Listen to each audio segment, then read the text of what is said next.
E portanto eu lançava aqui à Regina, o que é aqui num tom se calhar um pouco mais positivo, mas de esta ligação das comemorações de Abril, da liberdade, da emancipação dos povos e das mulheres, e o que é que, no fundo, nos espera agora em 2024? Bom, eu gostava de retomar ainda algumas ideias relacionadas com o Abril. Na verdade, quando a ONU diz que temos ainda 286 anos para conquistar a igualdade, eu gostava de sublinhar que isso é um dado absolutamente artificial e que não tem em conta os contextos políticos, sociais, todos os avanços que se dão, fruto não literalmente desta sequência cronológica anual, mas sim de convulsões que se vão dando e que vão dando saltos, digamos, permitindo saltos muitíssimo maiores. É o caso de Portugal. Nós em Portugal não precisámos de 10 anos para ter a Revolução de Abril e as conquistas que depois vieram a ser consignadas na Constituição da República. Na verdade, logo a seguir ao 25 de Abril, as mulheres tomaram nas suas mãos muitos e muitos direitos que o fascismo lhes tinha negado.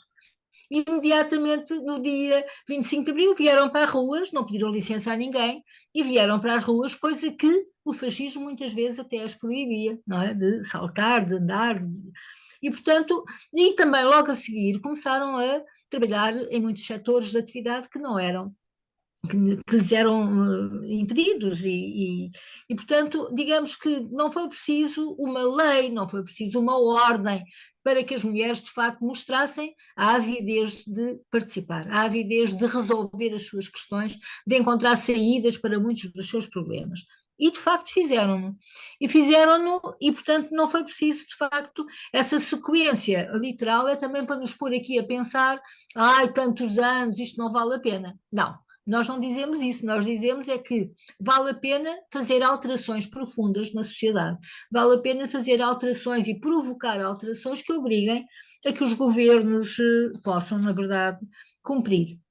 E cumprir, no nosso caso de Abril, nós este ano estamos a comemorar, enfim, todas as forças vivas estão a comemorar os 50 anos e nós, por força de razão, o MDM vai comemorar os 50 anos e, naturalmente, as grandes conquistas que as mulheres tiveram, que tiveram nessa altura, olhando também para muitos retrocessos que, entretanto, fomos tendo, e ver também, ajudar a compreender que muitos dos retrocessos se devem não às próprias mulheres, mas de facto aos contextos sociais e políticos que entretanto se foram gerando.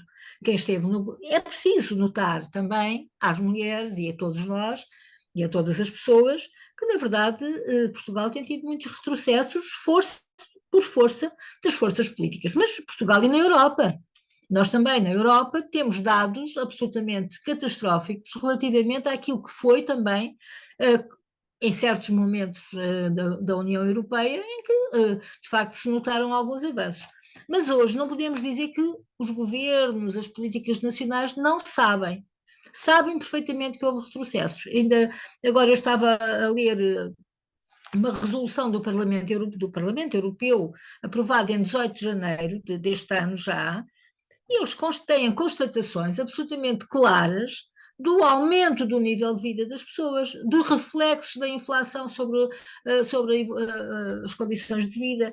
Têm também dados absolutamente seguros e fiáveis daquilo que tem sido as influências negativas do banco, das taxas de juro lançadas pelo Banco Central Europeu, e onde as casas, onde todo o património das pessoas foi de facto desvalorizado e, portanto, as dificuldades na vida das pessoas dependem, e isto é claro, dependem muito claramente das políticas do Banco Central Europeu, que depois os governos vão tendendo a aplicar e vão aplicando tanto mais quanto as populações também são mais passivas ou se deixam mais facilmente enredar neste discurso dominante que de facto enfim, nos domina a todos e muitas vezes nós não temos elementos suficientes para pensar e sair desta teia em que nos estão a envolver E eu falo da teia que é muitas vezes construída no discurso mediático, não é? No discurso dos comentadores, no discurso que nos chega todos os dias a casa e que muitas vezes nós não temos a capacidade de estar a descortinar tudo aquilo que significa. Portanto, o 25 de Abril e as comemorações, para nós, vai ser um momento também de grande discussão, de ampla discussão, porque nós ganhamos, nós conquistamos imensos direitos, como aqui já foi colocado, direitos, por exemplo, a função social da maternidade.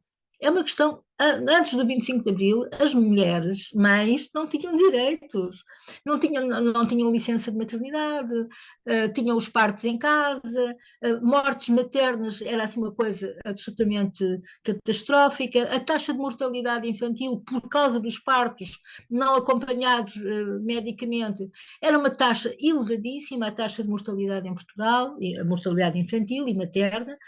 O aborto era clandestino, as pessoas tinham que pagar e às vezes fazê-lo em condições, como nós dizíamos, de vale de escada. Portanto, nós fomos, na verdade, construindo um sistema que veio a ser consignado na Constituição de Abril, mas também noutra legislação, por exemplo, a lei da IVG já foi posterior e foi resultado da nossa luta. A lei, por exemplo, o Código Civil que proibia no tempo do fascismo, as mulheres não tinham um direito legal, as mulheres casadas não tinham direito sobre os filhos, por exemplo, não é? No sentido, era o chefe de família, que era o marido, é que podia autorizar determinadas coisas aos filhos, e até à mulher. Portanto, havia. E nós, logo a seguir ao 25 de Abril, esse Código Civil foi também alterado no sentido de dar às mulheres o mesmo direito sobre os filhos, sobre a casa que habita, sobre o carro que compra, portanto, tudo aquilo que é adquirido no casal é de ambos, é dos dois. Claro que a responsabilidade também é dos dois, portanto, daí a importância da função social da maternidade, que depois também agregou a função social da paternidade. Portanto, são conquistas que nós não podemos deixar que voltem atrás. Não podemos mesmo permitir que estas conquistas, que outros países não têm, que outros países ainda não têm, ou que estão a retroceder. Portanto, nós em Portugal temos de facto fizemos uma revolução também de mentalidades, também de acesso ao trabalho, das mulheres quererem ir trabalhar, de acharem que era isso e terem, por exemplo, as mulheres em Portugal passaram a ter direito a uma pensão, mesmo que não tivessem contribuições, passaram a ter um mínimo, e este mínimo é importante para as pessoas. Bom, portanto, este 25 de Abril foi de facto uma revolução em muitos planos, plano social, plano económico, também cultural. Nós demos saltos imensos na participação cultural das pessoas, não é? Claro que, olhando para hoje, nós olhamos o retrocesso. E as políticas de liberalização que existem, não é? É o ensino que é privado, é a saúde que tem que ser privatizada, enfim, há um conjunto de coisas que é um bocadinho esta filosofia do salve-se quem puder, dos direitos de cada um predominarem sobre os de todos. E esta situação muitas vezes leva a que as pessoas também se alheiem da política, porque não veem resolvidos os seus problemas e, portanto, também eu penso cá na minha casa, eu penso nas minhas coisas e não penso nos outros. Portanto, esta participação coletiva é extremamente importante e nós valorizamos muito isso. E, portanto, as participações, as mobilizações coletivas dão sempre muitos frutos. E é nesse sentido que comemoramos o 25 de Abril, para que também para agregar mais as mulheres, também para trazer mais as mulheres à sua consciência de que são participantes ativas e podem resolver muita coisa. E temos mulheres de várias camadas sociais que também pensam assim, embora não sejam profissionais, não estejam ligadas a uma atividade profissional, muito, enfim, muito. Estou a pensar, por exemplo, uma escritora, não é? Há mulheres escritoras que têm escrito maravilhas, coisas lindíssimas, belas, significativas, que de facto, sobre o 25 de Abril e sobre as grandes conquistas, e também sobre os grandes problemas das mulheres.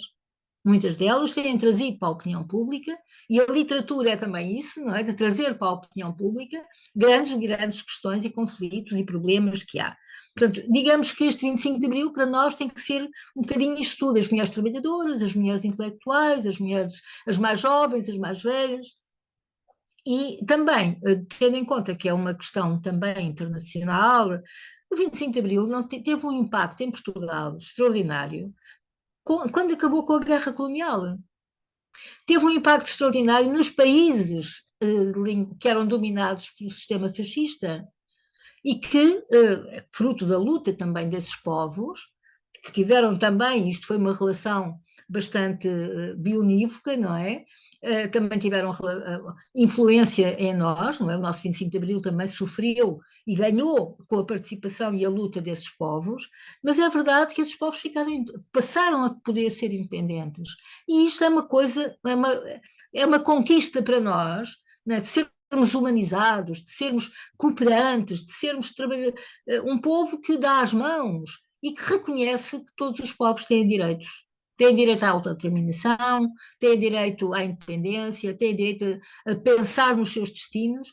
Isto é de um humanismo que é a filosofia que o 25 de Abril contempla, é esta mesmo, de que, no fundo, todos os países, todos os povos, todos os cidadãos são iguais, têm direitos iguais e podem ajudar-se, cooperar, em vez de se digladiarem e confrontarem com as guerras. Portanto, este 25 de Abril para nós é de facto é um momento áureo também da nossa história, não é? É um momento muito significativo da nossa história, que passámos por momentos muito opressores, muito dolorosos, não é? O fascismo em Portugal foi muito violento, prendeu, matou, tudo isso é verdade, mas também quando rompeu com o 25 de Abril, também demos mundos ao mundo, digamos, pudemos abrir-nos ao mundo, pudemos atravessar fronteiras e pudemos, de facto, também hoje ser um país de acolhimento, ser um país que recebe ou que deve receber bem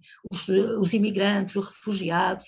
Somos um país que tem que dar também mostras ao mundo e deu mostras ao mundo de que somos um país com grandes capacidades de solidariedade.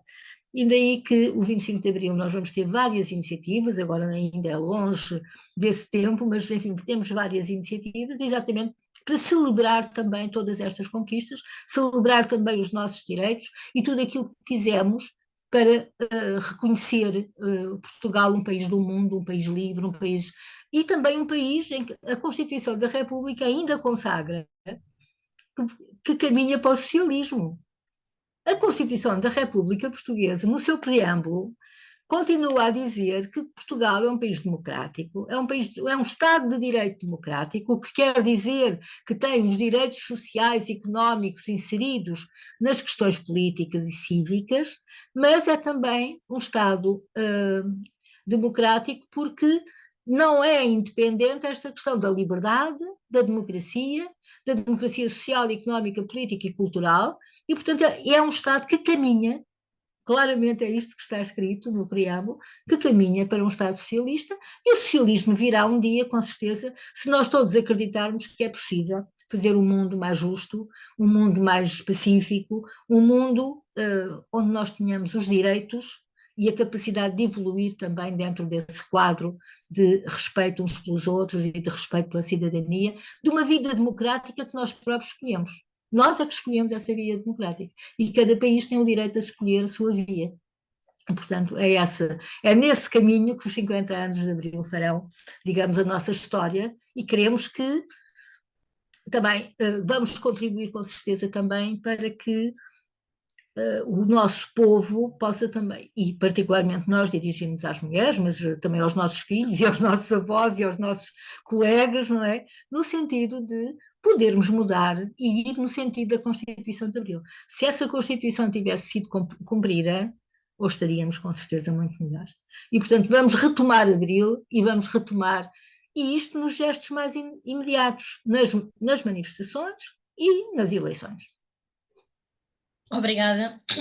Gostaria de destacar uma coisa que me pareceu muito importante naquilo que disseste, que é desconstruir o gradualismo. As grandes mudanças, normalmente a níveis macro, aliás, a todos os níveis, não são gradualistas, são saltos qualitativos que são dados.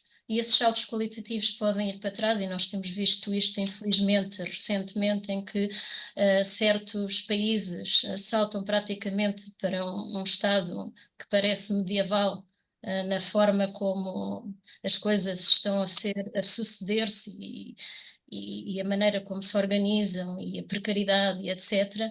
Mas, por exemplo, o 25 de Abril e outros movimentos que se podemos chamar revolucionários de alguma forma, e alguns plenamente revolucionários, deram saltos qualitativos no sentido da emancipação, do aumento dos direitos, da qualidade de vida, etc. E, portanto, nós temos que trabalhar nisso, temos que trabalhar para não continuar nesta pseudo-calma em que parece que estamos, que na realidade não está a caminhar no bom sentido, e trabalharmos para que novos saltos qualitativos, num sentido muito mais emancipador, se deem.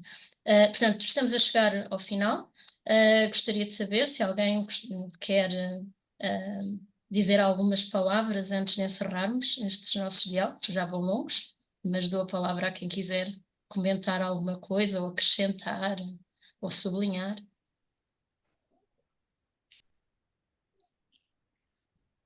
Parece... O programa já vai longo. Exatamente, parece que estamos todas de acordo então em encerrar. Ana, não se consegue ouvir. Tens que... Ok. Eu penso que qualquer dos temas daria para falar muito mais sobre cada situação, mas penso que o essencial foi dito. Exatamente. Este foi, de facto, um programa bastante ambicioso, pois quisemos tentar dar uma visão do que é que podemos esperar e quais são os movimentos que teremos de fazer no 2024. As lutas, as manifestações e o trabalho continuado que teremos de fazer neste 2024. Esperamos que as pessoas tenham aproveitado este longo programa para ficar mais esclarecidas de como é que as situações a nível global nos impactam a nós e se interrelacionam, porque está tudo interrelacionado, não é? E aliás, às vezes a nossa dificuldade a falar era precisamente a dificuldade de tentarmos ser claros, porque estamos conscientes, todas nós, destas interrelações, e que esta complexidade, por vezes, torna bastante difícil a comunicação para alguém que não esteja tão a par de alguns destes aspectos que mencionamos. Portanto, muito obrigada. Vou então encerrar o nosso programa. Obrigada.